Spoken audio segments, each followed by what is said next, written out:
Hello everybody and welcome to Gene's Reviews from a regular dude, where I do trailer reactions, I react to YouTube videos, I review YouTube channels, occasionally I'll review a movie, but really, I just do whatever the hell I want. Hello everybody. Well, apparently everybody liked that last video I put out, because it's got a lot more views than most of my videos get. So here's another one, kind of similar. Says these skulls shouldn't exist. Are they alien or hybrid? I can't speak. Hybrid beings. Let's check it out. If you're fascinated by the wonders and mysteries of archaeology, you've no doubt come across stories of strange skulls that have been unearthed around the world. Look at the head on that. Many of these skulls look nothing like a typical human skull, leaving us with more questions than answers about the races and civilizations that came before us. Yep. Today we're going to learn about some of the most interesting skull discoveries of the past years. Discoveries that leave us wondering if there is a story here, showing the possibility of ancient races and hybrid beings. Well, I don't know what else it could be. With further research, we'll begin to discover that. more about the history of our planet and the origin of our species. Maybe they're alien skulls. Have you ever watched the documentary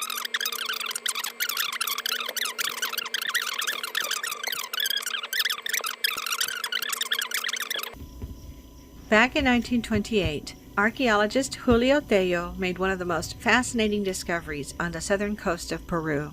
There, at the desert peninsula of Paracas, a mysterious and seemingly sophisticated cemetery was found.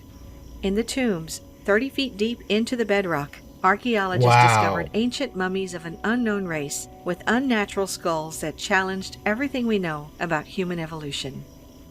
Over 300 of these mummies, all with strange and unnatural skulls, were found at the site. And after further research, it's believed they date back to over 3,000 years. Looks like troglodytes. Although the elongated skulls you ever were saw the movie much Bone higher than the Tomahawk? average human skull of today, They're scary. scientists first thought that the skulls belonged to a culture that practices skull deformation. Throughout history, many cultures have practiced artificial cranial deformations, so it wasn't that unusual. From the nomadic Huns of the Eurasian steppes to the Maya and Inca tribes of North America, many of them performed this custom. They applied constant pressure over the soft skulls of babies using ancient tools or wrappings. In time, these babies would grow with drastically elongated skull shapes. However, this type of cranial deformation can only change the shape of the skull and cannot alter the cranial size, volume, or weight, which are characteristic features of a regular human skull. Right. Upon further analysis, however, it seemed that the Paracas skulls of Peru are not artificially deformed, as they are 60% heavier and 25% larger than the skulls of human beings, while also having a bigger volume. These characteristics could not be achieved with artificial skull deformation. So instead of being the stretched, massive size they're of just cranial bigger. capacity is evidence that the brains of these beings were much bigger than ours, almost 3 times larger than human brains, suggesting that the beings were much more intelligent than us.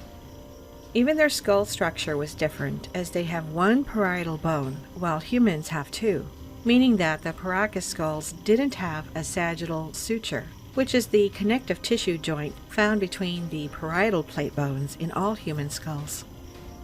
The skulls also have 2 holes in the back called foramen, through which nerve and blood flow occur. The elongated shape was not the only thing to gain attention about the appearance of the skulls. In fact, some of the skulls also had different eye sockets alongside the cone shape of the skull. Eye sockets that are seemingly different and slightly larger than those of humans, meaning that the beings' eyes were very dissimilar to ours. Their jaws were also very robust compared to human jaws. While the shape of the skulls was one of the things that gained the most attention at the time, further research has been conducted more recently on their DNA, after the Paracas Museum of History examined samples consisting of skin, teeth, hair, and fragments of the skull bones. The results were astonishing. They uncovered that the mitochondrial DNA showed mutations that had never been seen in any living creature on Earth before. In fact, this led to the conclusion that the skulls that had been uncovered could be from a whole new race of beings, very Or another possibly a planet. race of extraterrestrial Yeah. beings, or some sort of hybrid species. Brian Forster, a Paracas Museum assistant and an expert on ancient elongated skulls, made the following statement regarding the tested skull. It had mitochondrial DNA, with mutations unknown in any human, primate, or animal known so far. But a few fragments I was able to sequence from this sample indicate that if these mutations hold, we are dealing with a new human-like creature, very distant from Homo sapiens, Neanderthals, and Denisovans. I am not sure it will even fit into the known evolutionary tree. Wow. All of this leaves us wondering, where did these beings come from? What did they look like? And where did they disappear to? And did ancient humans interact with them in any way? We already mentioned that many civilizations practice skull deformation on almost every Maybe continent they helped of build the planet. pyramids. The question is, why? Why would people want to elongate the heads of their children?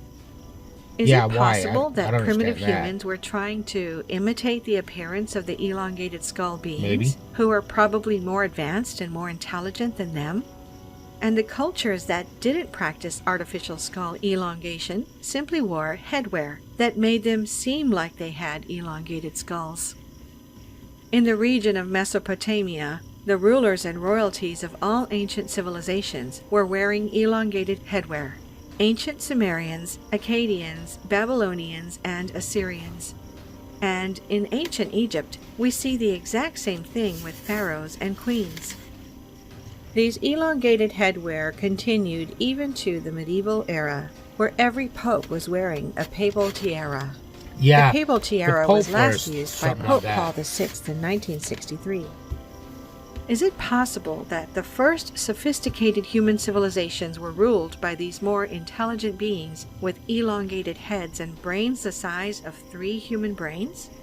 Perhaps this could explain the rapid advancement in technology we see in the Sumerian civilization, kickstarting the development of human society.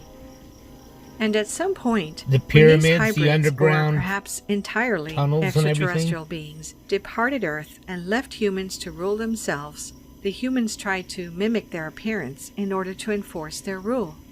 They tried to look more like the highly intelligent beings that gave them the secrets of building a structural society and civilization. Is this the reason absolutely every society was ruled by royal bloodlines and dynasties? Is it possible that hybrid bloodlines were left on Earth to rule the humans under a strict aristocratic hierarchy? And if that's the case, is there any evidence of such hybrid rulers? In 1927, after an advanced excavation project at the ancient Sumerian city of Ur in Mesopotamia, British archaeologist Sir Charles Leonard Woolley discovered the remains of the Sumerian queen Puabi. The reports state that the skull of the queen was unnaturally large compared to the skull of a normal human being. The queen died 4,500 years ago during the first dynasty of Ur, and she was also considered a nin, So, calling her Nin Puabi, would the which body is a be bigger Sumerian too, term like a for giant? goddess. This Or led is it just many the head? people to believe that the skull of Queen Puabi is more evidence of the extraterrestrial and hybrid links to our ancient history.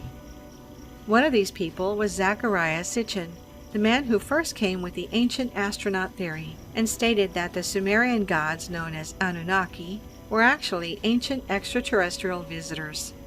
He believed that Queen Puabi's genome could contain the signature of the Anunnaki race and their hybrid creations. Sitchin, who was ridiculed by the scientific establishment for his bold claims, stated that he's willing to stake everything he's written about the Anunnaki and his ancient astronaut theory on DNA tests that could be performed on the 4,500-year-old remains of the Sumerian queen. Despite all of his requests, the British Museum never allowed DNA testing Of course, on the because then remains they'd of be the skull. proven wrong. Today, Just like Nin now. Puabi's skull is almost completely extirpated. The remains continue to be kept at the London Museum of Natural History, with DNA analysis requests They firmly just lie denied and by say the it isn't British true. Museum. Why would they deny DNA testing? Are they trying to hide something from us? With more questions than Yes, they answers, don't want it us to leaves us know. wondering what other similar cases and strange discoveries have been found around the world. How many unnatural skulls are out there? The discovery of the so-called Star Child skull is one of those controversial cases. While from first appearances the Star Child skull looks nothing like the Paracas skulls, further research uncovered some startling similarities between the two. The Star Child skull was discovered around the 1930s in an ancient cave about 100 miles southwest of Chihuahua, Mexico. The skull gained much popularity, with some believing it's the skull of a hybrid child, a mixture between an alien and a human.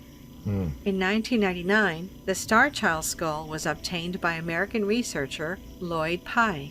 Lloyd Pye was so fascinated by the skull that he devoted his life to researching every aspect of it. It was determined that the skull was around 900 or 1,000 years old. Wow. Dental testing suggested that the child to who it belonged was no more than 5 years old. Scientists quickly denied the hybrid hypothesis and stated that the strange form of the skull was due to a genetic disorder such as hydrocephalus. This condition involves more fluid than usual in the skull, which causes it to enlarge.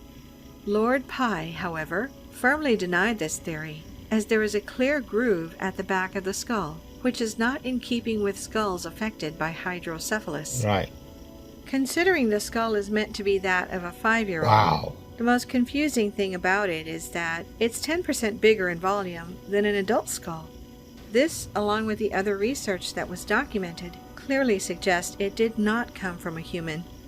The skull is half as thick as human bones and twice as dense, making it extremely strong. One thing that really makes the Star Child skull stand out is the lack of sinus cavity and the additional attachments. The ears are lower, yet there's a considerable hearing region, making it seem like this skull is part human but part another creature or race. Many people believe that the skull is very similar to the descriptions of abducted people who witness gray aliens, which have unusual eyes and very an much. expanded head shape, not unlike that of the Star Child skull. DNA tests suggested there was no nuclear DNA from the mother and father, even after 6 attempts to find one. Therefore, conclusions were drawn that this could be the child of an extraterrestrial father, but a human mother. Wow, that's Further crazy. research then considered the fact that the mother's DNA was also not human, making the skull of completely extraterrestrial origin. That's what I think. After all of the research conducted on the skull, in 2007, Lloyd Pye published an entire book on the topic titled The Star Child Skull, Genetic Enigma or Human-Alien Hybrid. As mysterious as the Star Child skull is, it certainly isn't the strangest of skulls that's ever been discovered. For example, take this giant horned skull found in the 1880s in Sayre, Pennsylvania. An archaeologist uncovered multiple skulls in a burial mound dating back to the 11th or 12th century AD. Although the skulls had features very similar to human skulls, several of them had horns 2 inches above the eyebrows.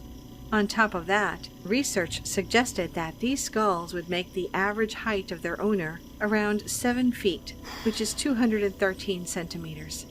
This height is very unusual for the 11th century and even for today's It's little standards. giants.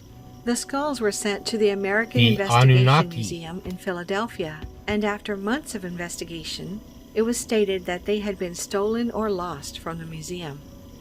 This left many curious investigators wondering who these skulls belonged to and where they disappeared to.